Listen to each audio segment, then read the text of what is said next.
Dear viewers, this story is about a mother's promise, a landlord's pride, and a single act of cruelty that would come back to haunt him in a way he never could have imagined. It's a story about how the person you look down on today might just be the person you have to look up to tomorrow. It began on a Tuesday, a day the sky was gray and heavy with rain. For a woman named Amara, that rain was the least of her worries.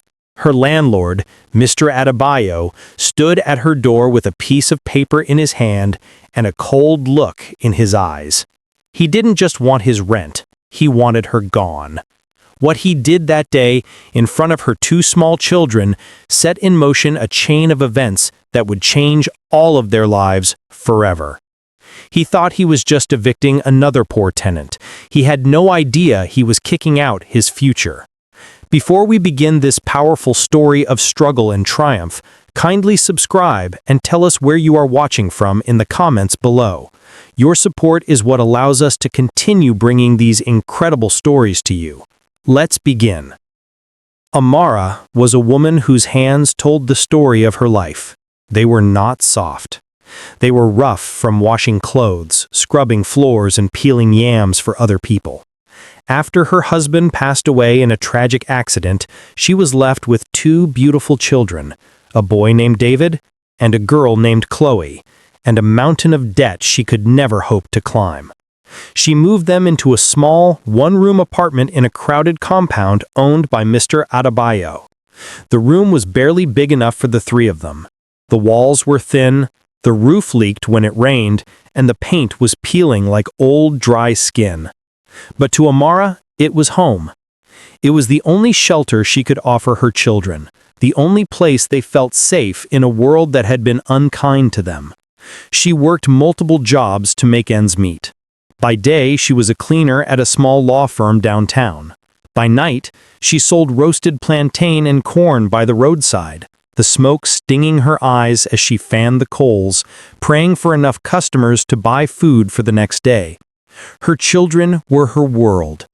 David, at 8 years old, was quiet and observant, with eyes that seemed to understand his mother's struggles more than he let on.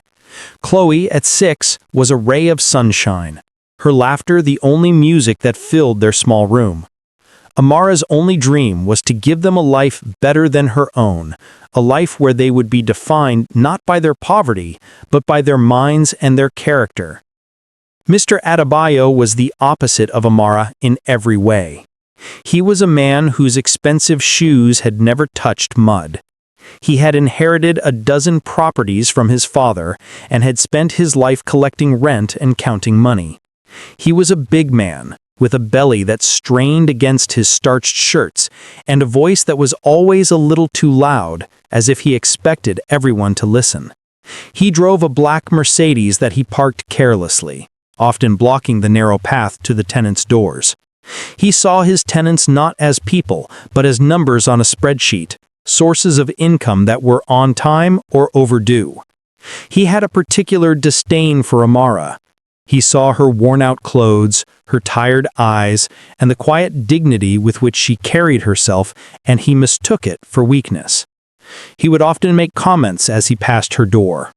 "Madame, I hope you are not planning to use your children's school fees to pay my rent," he would say with a sneer, knowing full well she could barely afford either.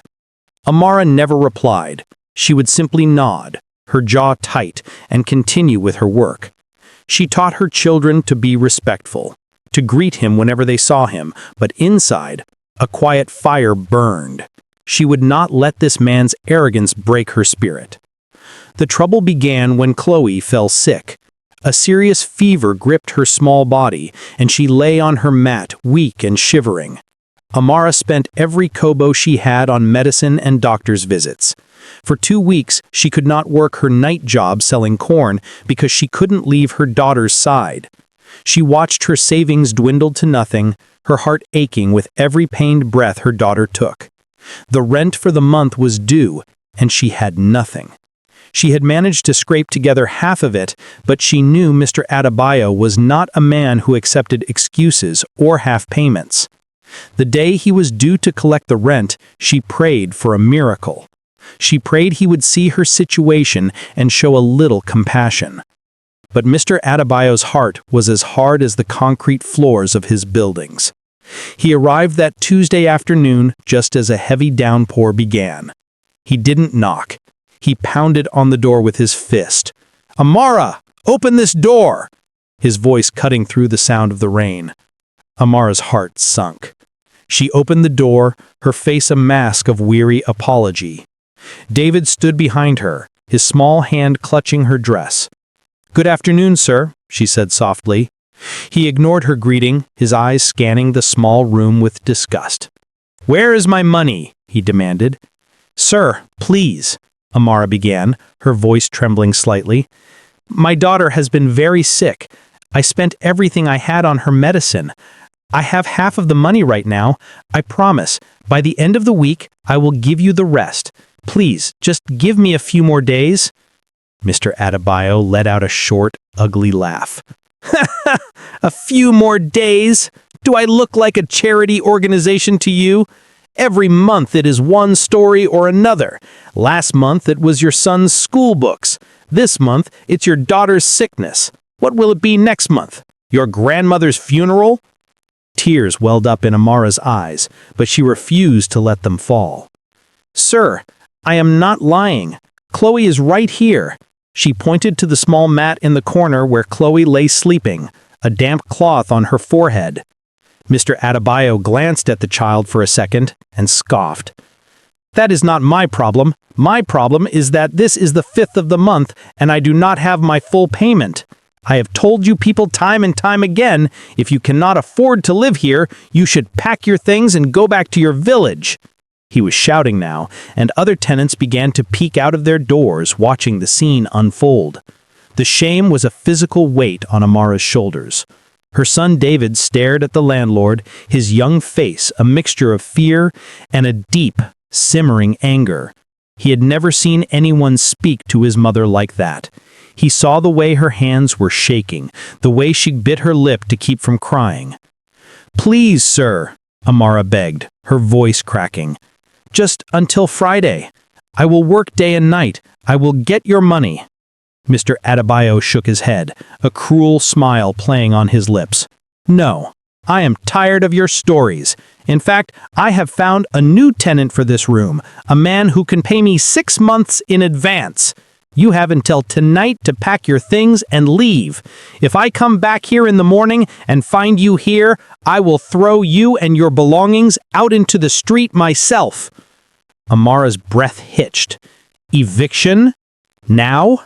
In this rain? With a sick child? "Sir, you can't do this," she whispered, desperation in her voice. "Where will we go? It is raining. Please, have a heart." "A heart doesn't pay my bills," he retorted coldly. He pushed a folded piece of paper into her hand. It was a poorly written eviction notice. "Be gone by morning!"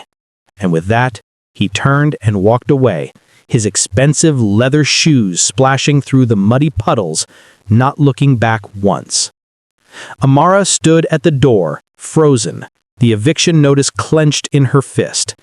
The other tenants who had been watching slowly retreated into their rooms, their faces filled with pity, but none daring to intervene. The world seemed to collapse around her. She looked at her sleeping daughter, then at her son David, whose eyes were now filled with tears he was trying desperately to hold back. He looked from the landlord's retreating back to his mother's face. He saw her despair. In that moment, something shifted inside the young boy.